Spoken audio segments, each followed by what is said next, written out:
Kichwa cha neno langu leo, the theme ni forgiveness, msamaha. Msamaha.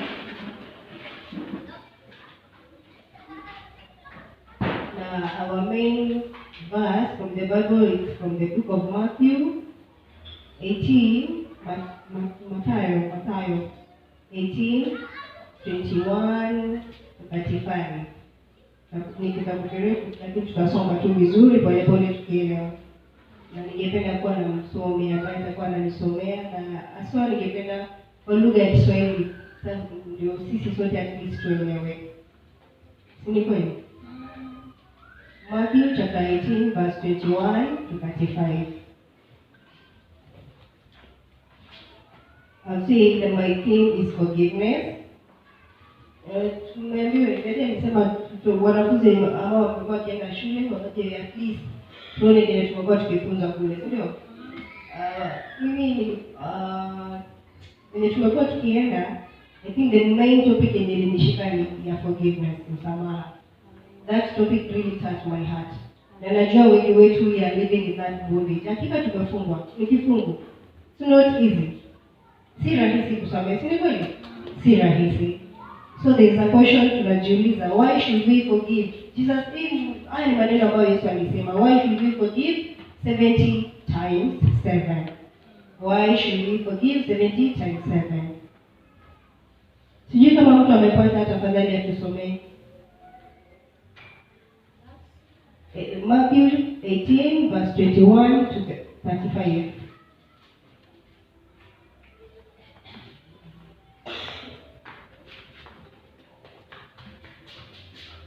Because mtoto cha Kiingereza ni sawa tu tusome pia. Alafu ambaye na Kiswahili ataturudia kidogo.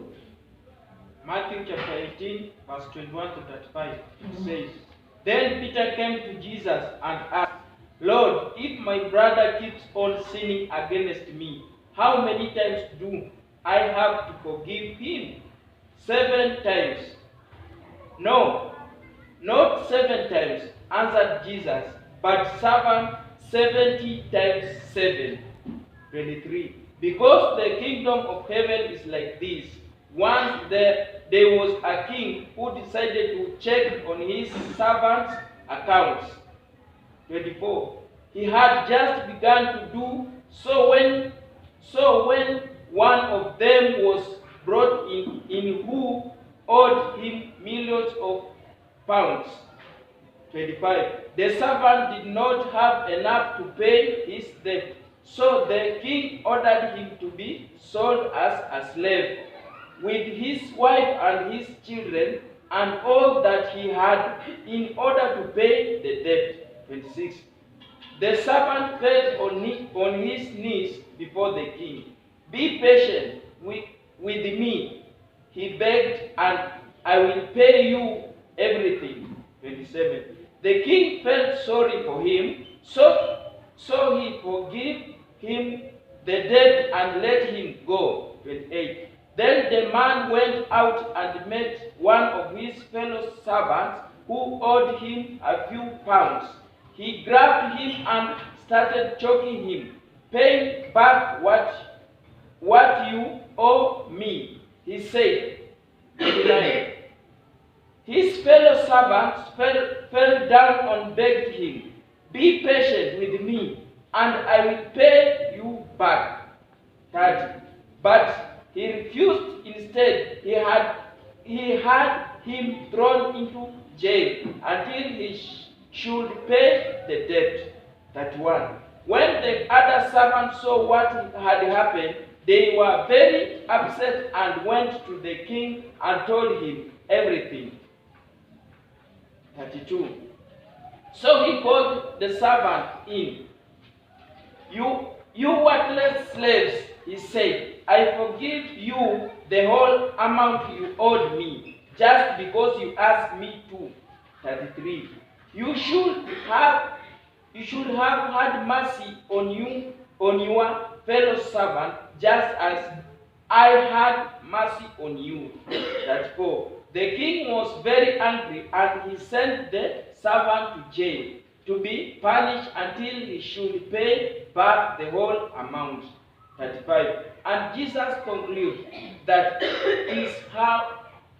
is how my Father in heaven will treat every one of you, unless you forgive your brother from your heart. Thank you. Nani ana Kiswahili anisomee hiyo 35 peke yake? Kiswahili?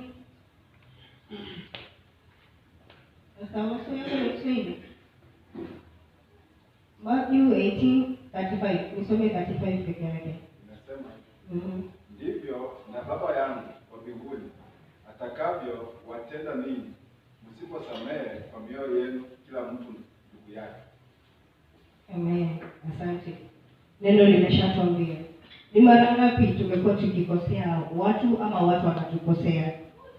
Je, ulipata nafasi ya kumsamehe? Tumekuwa tukikosea mtu, si ndio?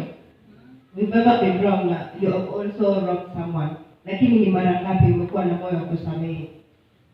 How many times have you ever forgiven?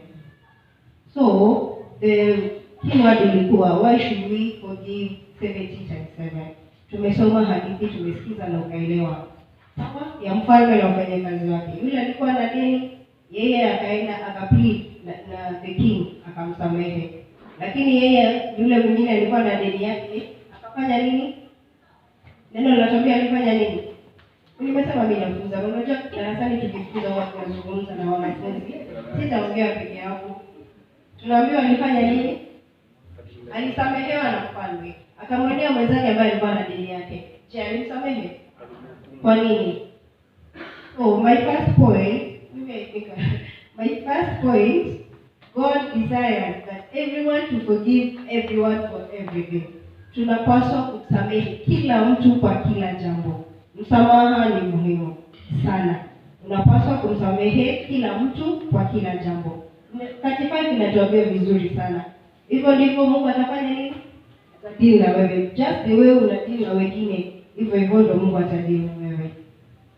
My point number 2. Tunafunzana sawa? If you don't forgive, God describes you as a wicked person. What is wicked in Kiswahili? Mwovu. Yes, wewe kama husamehi, Mungu anakuchukulia kama mtu mwovu. Mwovu yule ambaye anafanya maovu kabisa. If you don't forgive, God describes you as a wicked person. Why should you not forgive? Yes, yeye mwenyewe alitusamehe dhambi zetu. Kama si kwa yeye kumtuma Bwana Yesu Kristo, hatungelikuwa hapa, si kweli? So if you don't forgive, God anakuchukulia kama a very wicked person. And you know wicked is a very strong word. So you should always learn to forgive. Msamaha ni muhimu. Point number 3, I hope for those who are writing, I'm almost finished. For those who are writing,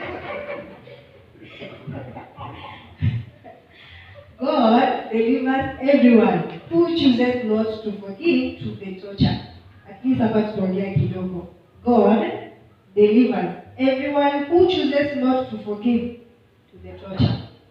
Ya kwamba Mungu atakuachilia torture. Torture ni mateso na mahangaiko.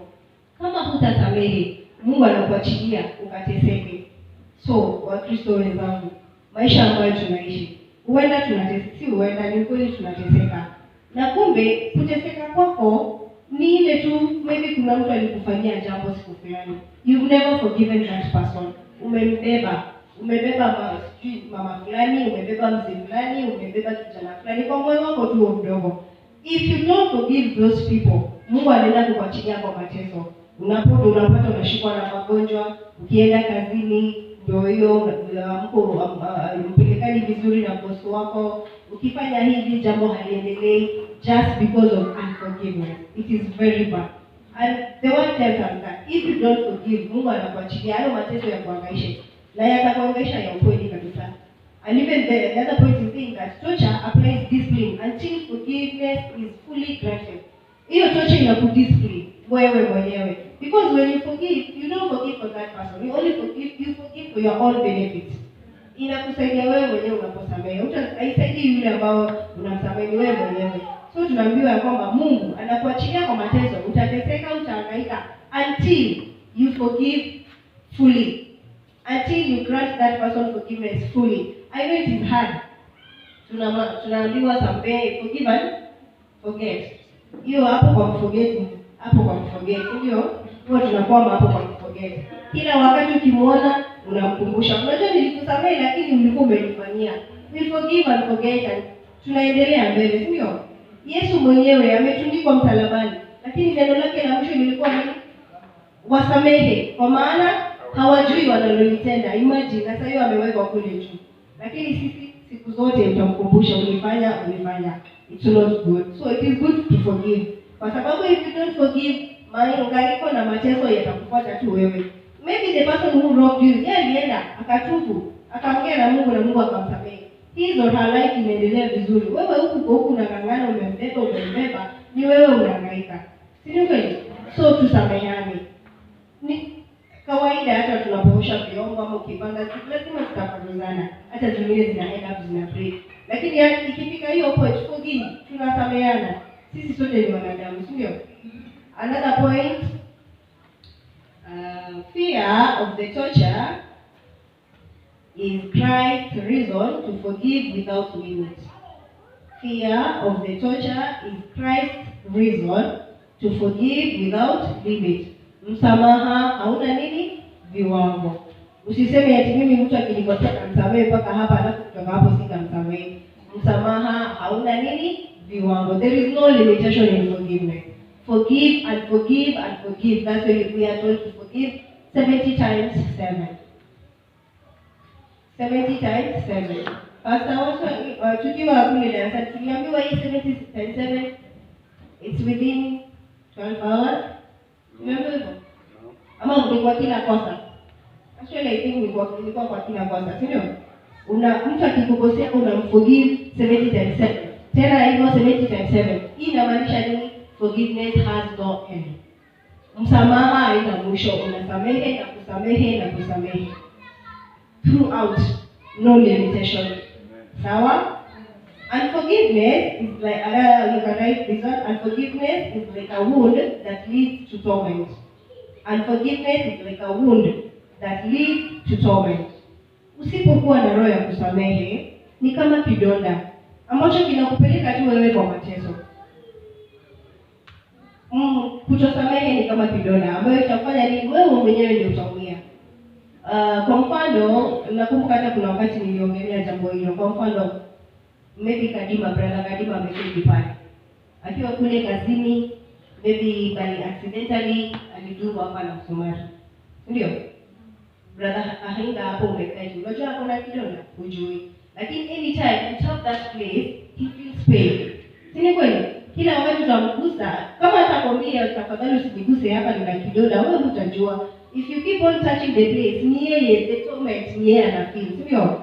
So unapata, pengine ulitoka mahali ama umekuwa mahali, ulikosewa ama ulifanywa jambo. You go to another place. Maybe the same thing repeats. Yule very innocent, the other person is very innocent, yeye ajui kama umecho kidonda. Lakini unapata anagusia hicho kidonda. Nani anafeel pain? Ni wewe. That is unforgiveness. Roho ya kutosamehe. Ni wewe mwenyewe itakuumiza. Kama utasamehe na uachilie, wewe mwenyewe ndio unajiweka into torment, into torture. Mateso na mahangaiko yote ni kwako. Sawa? Tunaambiwa forgiveness takes place in the heart that leads to God's blessing. Forgiveness takes place in the heart. Msamaha inachukua nafasi kwa moyo wako. You forgive from your heart. I know it's hard, but tutaomba tu Mungu atusaidie. We forgive from the heart. And when we forgive, God assures us for his blessings. Anatuhakikishia baraka zake. Kwa sababu tunaposamehe moyo wako ni msafi, huna ukinyongo na mtu yoyote, hakika baraka za Mungu zitafanya nini? Atazimimina kutoka kule mbinguni. Sawa? Tunasameheana, si ndio?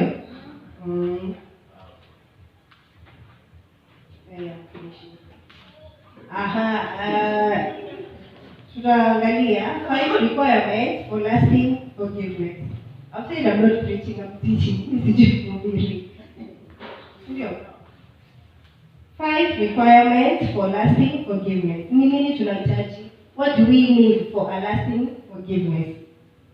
Sisi kama wanadamu ambao tunaishi katika ulimwengu, what do we need for a lasting forgiveness? I know it is not easy, si rahisi. Wengi tumebeba watu, si ndio? Tumebebana sana. including me, siwezi danganya niko including me, tumebebana. There is that person aliwahi kufanyia jambo up to date, and maybe even it is 10 years ago. And maybe that is the only reason you've not gotten your blessings from God. Imagine, what if you decide leo hii hapana, huyo mtu acha mimi nimsamehe na nimwachilie. Hakika unaenda kuona baraka za Mwenyezi Mungu. We've written 5 requirements for lasting forgiveness. Number 1, open your heart to prepare to forgive.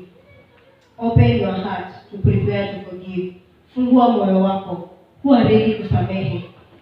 Fungua moyo wako kabisa na ukuwe tayari kusamehe. Pia Mungu, mimi sasa hapa mali nimefika, give it all to you. I surrender all to you and I'm ready. I want to forgive any person.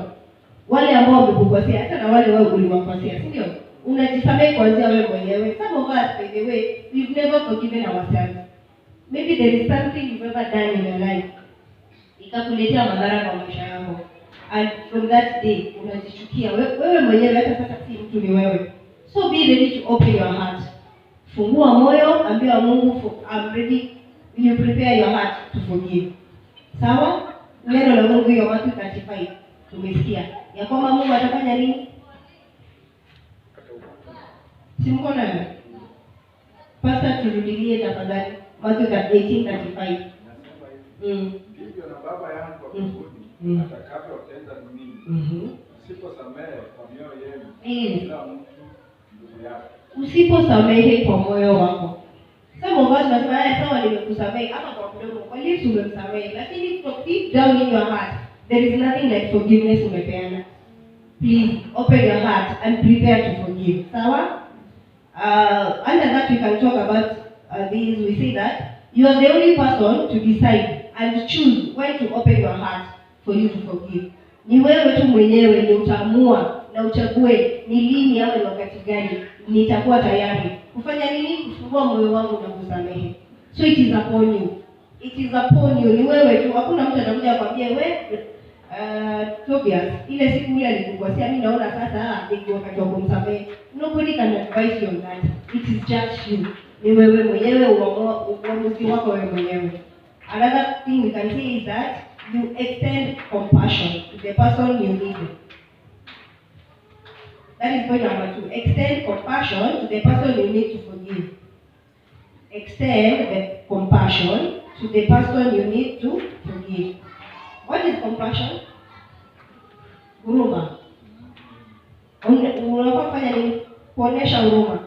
The same book, that is Matthew 18. Tukisoma hiyo 27 na 33. Yule mfanyakazi alipoanguka chini ya miguu ya mfalme, mfalme alimhurumia na kumsamehe. So extend compassion. Onesha huruma. Onesha huruma kwa yule ambaye utafanya nini? Unataka kumsamehe. Ni sawa? Tunaambiwa compassion can be raised by the other person. Hiyo ni it happens to you. Anaweza kukuhurumia, and also it can be the other way around. It can be raised by your own choice. Ni wewe sasa you make it happen. Ni wewe uoneshe huruma ama huruma pia inaweza kuoneshewa. So be ready to extend your compassion, show mercy. Hurumiana. Hurumia huyo mtu, mjiambie wewe mwenyewe sasa ingelikuwa ni mimi. You put yourself in that person's shoes. Ingelikuwa ni mimi nimemkosea. Mfano mzuri ndio ambao tumesomewa. Yeye alikuwa na deni akasamehewa. Akakumbuka kuna mwenzake ambaye ana deni yake. Yeye hataki kumsamehe. Na that is what happens in our life. Unapokosewa, unapomkosea mtu, unataka kusamehewa haraka. Lakini ikiwa nao it is you, kuna vile sivyo? So it is good always to show mercy ama ile huruma. Kuwa na huruma. Jihurumie na uhurumie mwenzako. Sawa? Nyingine, release the person from your inner heart prison. Watu wameweka watu kwa inner heart yao kule ndani kwa gereza. Release the person from your inner heart prison. Tumewabeba tukawafungia kule ndani. What is prison? Jela. What I know, sijawahi kuwa kule, but mimi najua pale jela mnapofungiwa pale, everything happens there. There is no movement. Hata kama ni haja, kuna ndoo na pink inakuwa imewekwa pale, sio? Kila kitu iko pale. So imagine that is a person who is here inside your heart just because of unforgiveness. Huyo mtu umemfungia kule ndani. Actually unamdeny, you don't go with it when you deny freedom. open your heart. Release that person in your heart. I know they are there. Hakuna mtu hajawahi kukosewa ama kukosewa. All of us tumekoseana. There is that person ulimweka na ukamlock huko kama ukajiambia mimi huyu sitawahi. I will never forgive that person. No. See hivyo. Just open your heart. Release that person from that prison of your heart. The inner prison of your heart umeweka ndani. Mwachilie. Achilia na wewe utaanza kuona baraka za Mwenyezi Mungu. Tunaelewana? Release the person. Forgive, msamaha. Sawa? Another point ni kwamba you release the person for the person locked in your inner heart prison. No matter what wrong they did to you. Kuna makosa mengine by the way tunasema hiyo panda hiyo mimi siwezi. There's some mistakes ama some wrongs mtu anatenda kubwa sana. But ni Mungu tu pekee. Kama Mungu anaweza akatusamehe, mbona wewe usisamehe? Kwa nini? Let us all learn how to forgive. Sawa? Point number 4. Forgive each trespass, offense, mistake, and sin and rule. Forgive each trespass, offense, mistake, sin and rule. Samehe kila jambo. Liwe lilikuwa mbaya ama nzuri ama mbaya kidogo ama mbaya kabisa, samehe. Kama ni kidonda kiliachwa mwilini mwako, samehe. Forgiveness. Tumejawa na roho ya kutusamehe sana. Na roho hiyo imetudraw back. Hatuwezi tukafikia hatima zetu. Hatuwezi tukapata baraka zetu kutoka kwa Mungu kwa sababu ya kuwa na roho ya kutusamehe. Tafadhali tusameheane. Sawa? And then my last point ni kwamba bless and do good to the person. Bless and do good to the person. Naomba nisomewe Matthew 5:44 and 45. Mathawaso Mathayo 5:44. Matthew chapter 5:44 to 45.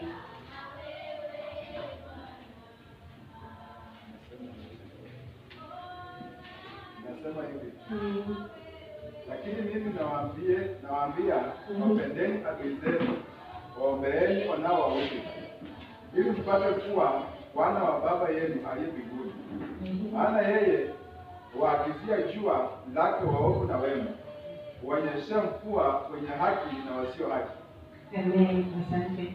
Ni amri ya Mwenyezi Mungu ya kwamba tuwasamehe wote na tuwapende na tuwaombee, no matter how hard it is. Alikukosea, ambia Mungu mimi nimemsamehe na umbariki. Hivyo ndivyo Mungu atafanya. Hakika kulingana na ombi lako. Wewe utakataa kumsamehe, ndio linatuambia anabariki wote wema na waovu. Wewe unakaa pale na forgiveness yako, ule alikukosea ameenda ameask for forgiveness, maisha yake inaendelea, unaanza kujiambia Mungu, kwa nini ile maisha yake inaendelea na nilikosea mimi? Ni kwa sababu yeye alitubu na akamwambia Mungu amsamehe. Na hakika from inner heart akamwambia Mungu amsamehe na Mungu akamsamehe. Wewe uko hapo umembeba. There is a difference. God is looking at you. Anakuangojea tu. Anangoja ile siku when you make a decision that now I'm opening my heart, I want to forgive every person. Tumeambiwa to forgive everyone, each and every person for any offense they have done to us, whether big or small. We have to forgive. Actually, we must. We must to forgive. Let not torment come to your life because of unforgiveness. Tusiache madhara, tusiteseke kwa sababu ya kuwa na roho ya kutusamehe. Msamaha ni jambo muhimu sana sana kwa maisha yetu. Wote ambao tumewakosea ama walitukosea, tufukue ready leo, siku ya leo. Fungua moyo wako, ambia Mungu, I want to forgive. And please, out of my forgiveness, from inner deep your heart, indeed unamaanisha na kama Mungu unataka kusamehe. Ukiwasamehe, now that is the point, Mungu anaanza kuacha baraka. Ana release baraka zake kwa maisha yako. Nisomewe Ephesians 4:32. Ephesians 4:32. Ephesians 4:32.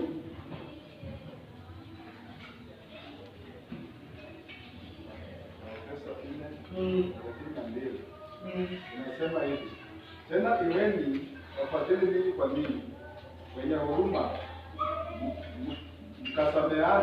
mkisameana kama na Mungu katika Kristo aliyowasamehe ninyi. Rudia tena. Nasema tena iweni wafadhili ninyi kwa ninyi, wenye huruma, mkasameana kama na Mungu katika Kristo aliyowasamehe ninyi. Imagine, neno linatuambia tu vizuri, Mungu alitusamehe. Kwa nini tusisameane sisi kwa sisi? Tukaweze kufadhiliana sisi kwa sisi. Unakutana na mwenzako kwa sababu alikukosea, anatoka ile njia, wewe unatoka on the other side. Hata hutaki kukutana na yeye, unapiga kono nyingine mbaya sana. Why? Actually, Matthew imetuambia, hivyo whatever you do, and that is how God does. Unamwona kule wewe unapiga kona. Na hivyo ndio Mungu anashusha baraka zake, anakuta wewe inapata prison yako. Roho yako huko ndani umefungia watu, people are prison in your heart. Hivyo tu anadanganya baraka zako. Why? Ni kwa sababu ya uko wewe mwenyewe. Kutokuwa na roho ya nini? Ya msamaha. To show compassion, kuwa na huruma. Assuming that sasa huyo ni wewe umekosea na mtu amekataa kukusamehe. How are you going to feel? All the torment ni zetu sisi ambao hatuwezi kusamehe. Kuteseka kote na mahangaiko yote ni sisi wenyewe tunajiletea, simply because of unforgiveness. Why should we suffer? Kwa nini tusikutane na baraka zetu? Kwa sababu ya kutokuwa na roho ya kusamehe. I know it is not easy. Si rahisi, by the way. It's not easy. Hata from today najua kuna wengine tutasema ndio, lakini jaribu. If you ask God to help you and give you strength, indeed that is what he is going to do. Atakupa tu nguvu. Then tunaambiwa tuwaombee and we wish them good. Ombea tu huyo mtu. Hata ikiwezekana kama uko na namba yake, mpigie simu, mjulie hali, mbariki. Najua si rahisi, but bless that person. And indeed, you're going to see the changes in your life just because of forgiveness. Msamaha ni kitu ama ni jambo la muhimu sana kwa maisha yetu. My last point inasema, when you forgive, God blesses you abundantly. Unaposamehe, Mungu anamimina baraka zake kutoka juu mbinguni na zinakufikia. Watu wanaanza tu kuona, wanashangaa, hili limetendeka. Kisa na maana, uliamua kufungua moyo wako, ukawasamehe wote. Hata mwimbaji akasema aliwasamehe wote. Ni sonoma mkubwa. Ni yeye yule alikata mkono na the step mother. Imagine such a torture.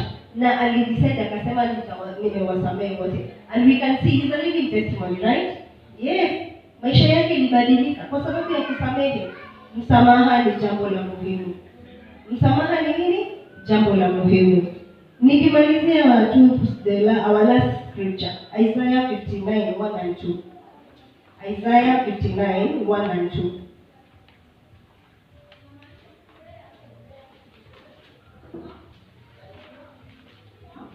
Isaya 9. Yes. Tazama, mkono wa Bwana haukupunguka hata usiweze kuokoa, wala sikio lake sio nzito hata lisiweze kusikia. Lakini maovu yenu yamewafarikisha ninyi na Mungu wenu, na dhambi zenu zimeuficha uso wake msiuone, hata hataki kusikia. Amen. Amen, asante. Mkono wa Bwana si mfupi kutubariki, na wala sikio lake si nzito kufanya nini? Kusikia maombi yetu. Unajua hata Mungu akiwa kule mbinguni anatushangaa. We come here, we cry, tunapiga magoti, tunalia. Mungu anaangalia roho. Katika roho yako kuna watu, hata si mtu, actually ni watu, tumebeba watu. Kuna watu umefungia huko. Mkono wa Bwana si mfupi kutubariki, na sikio lake si nzito, ila nini? Dhambi zetu, especially dhambi ya kutosamehe, unforgiveness. That is what God looks at. Unforgiveness. You are there, you are praying to God, Mungu nibariki, Mungu naomba unisaidie, nishikilie, fungua mlango fulani, lakini ndani ya roho yako hata Mungu anajua akikubariki, the person that you have jailed into hiyo haki yako ndio ataona siku mrefu. That's why he's delaying your blessings. Kwa sababu imagine sasa uko hivyo na kuna huyo mtu hujamsamehe, alikukosea hujamsamehe. Na what leo Mungu akubariki na gari? Si ukikutana naye huko utamgonga ama utamsplashia maji ya matope, si ndio? Ama leo Mungu akupa pesa, si utafunga tena? Kama yule unasikia yeye amesamehewa kule, yeye anachukua mwenzake anaenda kumfungisha tena kwa sababu ya kutokuwa na roho ya kusamehe. Wakristo wenzangu, it's good. Ni vizuri sana Si rahisi, I know it is not easy. Si rahisi. Lakini tukijaribu na tuombe Mungu, tunaambiwa sikio la Mungu sio zito kusikia, anasikia. But if only you will do it from inner part of your heart. Kutoka kwa moyo wako. Msamaha ni kwa moyo. Usisamehe mtu na mdomo peke yake. Samehe kutoka kwa moyo. Ndio tumekosewa, tumewekewa vidonda, tumepewa vidonda. Vidonda ni vichungu. Lakini kwa hivyo vidonda, if you have a wound, you are the one to take care of the wound. You nurse it, unatibu, unaosha, unafunga vizuri hadi wakati itakapopona. And that is the same thing to forgiveness. Ukisamehe, kidonda kikipona, Mwenyezi Mungu aone kabisa roho yako iko safi. Hakuna mtu amebaki kwa hiyo prison, and that is when he's going to release your blessing. Isaiah anatuambia mkono wake si mfupi kufanya nini? Kutubariki. Ila tu ni nini? Dhambi zetu zinatutenga naye. Kwa hivyo siku ya leo ningewaomba tu, iwapo una mtu yoyote ulimfungia kwa prison yako ya heart kwa sababu alikufanyia jambo fulani, ukambeba, it is high time you forgive that person. It is high time you start forgiving one by one and do good to them. Our teacher, the white man, alituambia, when you forgive, I know it's hard. There are some questions we do ask. Tunauliza gaguli. So mtu akauliza, nitamfanyia aje vizuri? Nikumpigia, sichukua hatua hata kama hatashika, tuma message. Akiona, keep on disturbing that person. Msumbue kabisa. Akika mwisho wa maneno atashika, na wewe kwa sababu unataka peace na moyo wako, na wewe pia you know what you are seeking for, ndiye utaji-explain, and hakika you are going to make things zikuwe sawa. Kwa hivyo tu tusamehane. Tafadhali wa mama tusamehane, wazee tusamehane, vijana tuwe na moyo wa kusamehe. No matter the trespass, no matter the sin, iwe ni dhambi gani mtu ama ni kosa gani mtu alikutendea kwa maisha yako, forgiveness is the key. For you to reach your, for you to receive your blessings, for you to reach your destiny where you want to, for God to release His blessings upon your life, it's just for you to open your heart, have a clean heart, decide that from today I want to forgive. Forgive